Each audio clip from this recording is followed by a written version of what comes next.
Alright, so the PC flipping challenge so far has been going great. I just sold, we did 3 budget gaming setups. I didn't have time to make a video on those, but that was our last flip. I'll put up the pictures of those. They were just 3 budget pre-builds, all with 4th gen Core i5s, 8 gig of RAM, 128 plus 500 gig storage, and Radeon R7 250 2 gig DDR3. And because those sold so well and made us so much more profit, here's what I'm going to be doing next. These next sections, I'm going to be covering them a lot better, hopefully, but let me just quick go show what we're going to be doing next. Alright, for 300 bucks, I just bought 12 PCs, being this Dell server, which I actually have some stuff I'm going to do with this. So this, I'm going to include that in the price, but we won't actually be selling that guy. But then with that, we got this Optiplex 7010 with the Core i7 and all these other PCs. So just going through all these. On the top here's the HP Compact with the i7 2600. And that guy has 16 gig of RAM. I'm planning to put in like a as good of a GPU as I can in that. I think the best, just because of the internal layout on this guy. So internally on this PC, because it's like a weird flipped ATX layout, basically you can't get anything longer than a single fan graphics card in here. I do have a GTX 950 that will fit, which is a good option to pair with this, but I would ideally like to have like a 1050 or a 1650, but just with availability right now, I'm probably going to end up just chucking the 950 in there, this PC, and calling it a day. This, again, will be bundled with all of these monitors I bought. There's like, I think I have like 12 of them left or something. That's my plan to do with all of these PCs, is bundle them with monitors and sell them as full setups. Those have just been moving way better than individual PCs for me lately. Alright, next up on the list of sort of interesting PCs is this Dell Inspiron. It does only have a Core i3, but this will support being upgraded all the way up to a Core i7 or a Xeon. That will give us decent performance. This PC also does have built-in Wi-Fi, so I don't have to include a Wi-Fi card with it, and has 6 gig of RAM. So I have a 16 gig kit I can chuck in here. This will be a 16 gig kit with a Core i7, and you can see right here, you can fit a decently long graphics card in one of these guys. So maybe like some older AMD R9 series card. Could probably even go up to like an RX 570 in this guy, and it would be pretty decent. So that's my plans with this one. And lastly, for the full-size PCs, this Dell Optiplex, which is missing a hard drive mount, so I'll just steal a second one out of the Inspiron to fix that. And it does have a Core i5 that I'm planning to pop out and put into one of the SFF Optiplexes. Has a i3. Then the Core i5 from this guy will go nicely into that guy to bump it up, so that all our PCs will end up having Core i5s. This guy, again, similar to the Inspiron, can take a short 2-fan graphics card, so have pretty similar plans for this guy. Upgrade him to 16 gig of RAM also, and that should run pretty good. I'm thinking that this on its own hopefully would be like a $300 PC, or maybe like a $400 full setup, again bundled with one of these Acer 22-inch 1080p monitors, the Red Dragon M711 mice, and I still have to find a good budget keyboard. Haven't really found one that I like for flips that actually stays in stock yet, but I will hopefully find one of those soon. Alright, and lastly, for the non-Dell Optiplex small form factors, I actually totally forgot that I had this guy. I'm even going to be able to get him open. Yes, but this is a, I don't even think it's worth opening. It's a HP, whatever, some lame HP thing. It has a dual-core AMD A-series processor, 3 gig of RAM. Not really worth doing anything big with this guy. And lastly, I got a stack here of Dell Optiplexes. There's in total 1, 2, 3, 4, 5 identical ones, and then this slightly larger but still small form factor Optiplex. So going into the larger, I think they call this one the desktop. Inside, this guy has some i5. Let's see if it says up here. Yeah, it's the i5 2nd gen. So that's going to be a 2400 paired with 8 gig of RAM and a 320 gig hard drive. This guy basically will just need a GPU and a SSD until all be ready to go. It does sadly have a 4x2 gig RAM kit, which does mean that it's kind of limited to 8 gig. You would have to fully replace all the RAM if you would want to upgrade to 16 gig, but that will be fine for these setups. It does also have this really basic graphics card. I'll quick pull it out, check what it is, but don't have high hopes for it, as it does have, I think that's a S-Video on the back. Could be wrong, not really familiar with connectors before, like when DVI was popular, but this is a old ATI card before they were bought out by AMD, and doesn't say what it is, but I mean, doesn't really matter. I don't think that's really worth much. Might be good to have laying around as a test card, as I am pretty good at breaking those somehow, but that will definitely, I don't even think that would do any better than the integrated graphics on the i5 2400 here for gaming. But i5 2400 still a pretty half decent CPU to pair with a low-end graphics card. I am planning to do the AMD R7 250 in all of these.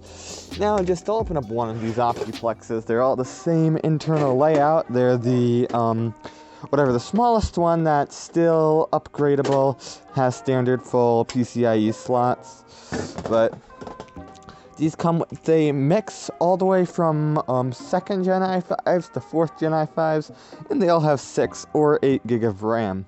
So this one you can see has the 8 gig of RAM that's on 2 sticks.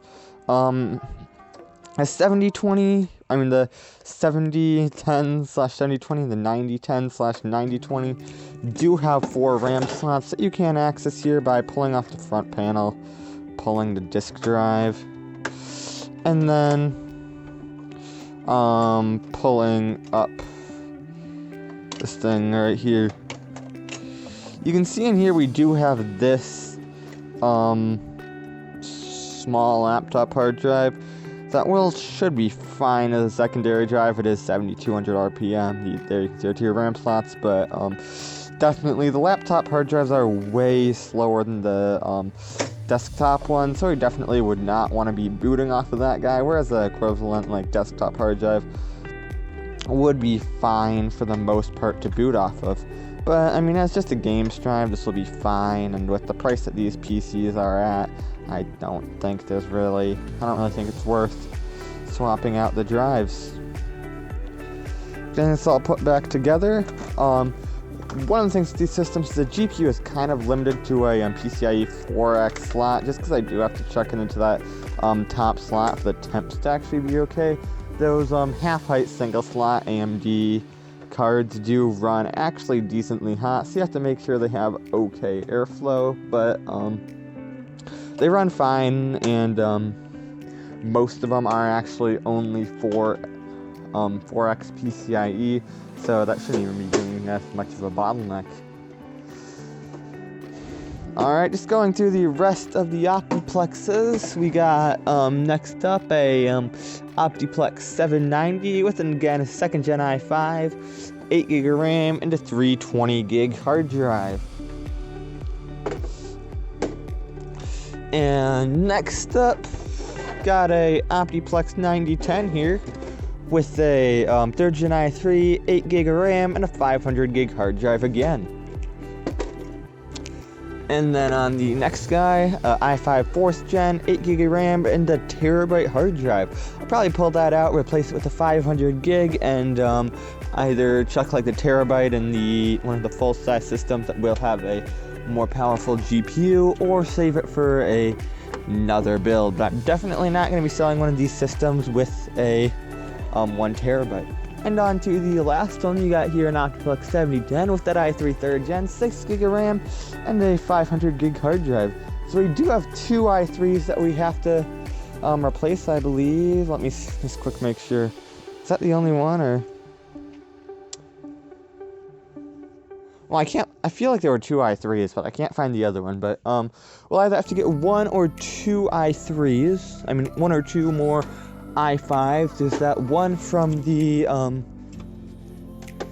Dell Optiplex. I think that guy is running a 3rd gen, not sure, but if that guy is compatible, I'll pop it out, put a higher end Xeon in the full size Optiplex, and then the i5 will be plenty here for these small form factors. So that's it for these PCs. I'm gonna go upstairs now and kind of punch the numbers in and see how much it'll cost to go put all the new components in these guys, bundle them with monitors, keyboards, and mice, and get them ready as, I guess, 10 good gaming setups and 1 decent office setup. Alright, so right here, so basically these were the 3 PCs that we just sold as the full setups, which gave us $985.18 to work with.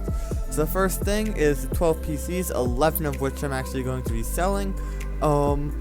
That cost $300. Then the 11 monitors to pair that with, those will cost $187. 10 sets of the Red Dragon keyboards and mice that I like to use, those being their full size, full RGB with Ultimo red switches, and the Red Dragon M711 10,000 DPS mice. Those are going to cost us $268.64 for 10 sets, or like $27 basically per PC. Then for the small form factors, I'm going to be needing 7 Radeon R7 250s. Then for all the PCs, we're going to be needing 120 gig SSDs, which will cost us $187 for all of them. I'm going to be getting 8 sticks of 4 gigabytes, just so to make sure for all of the PCs we have them at 8 gig of RAM, and then I'll just use the extra 2 gig sticks and stuff to upgrade stuff as we can. For that HP, I'll be spending $10 to get a pretty okay looking wireless keyboard and mouse that I found on Amazon. Then we're going to be needing 2 high-end Xeons to upgrade the 2 full-size PCs that don't have an i7 yet, and that'll be costing us $60. Then for one of the full-size PCs, I have a GTX 950 for it that I already bought a bit ago, and then I'm budgeting $240 to try find 2 GTX 1050 Ti's. After buying all that stuff, we have $657 in the negative, which means basically if I would sell 3 of the full low-end setups before buying the rest of everything, or sell one of the more high-end ones and one of the low-end ones, we would have enough cash to fully buy everything. So I'm gonna go get as much as I can ordered with the budget that we have, and that's where I'll be when I start the next video. Anyways, if you guys enjoyed this video, I'd really appreciate it if you liked and subscribed. If you have any questions, leave them down in the comments. I'll try to answer them, and I'll see you in the next video.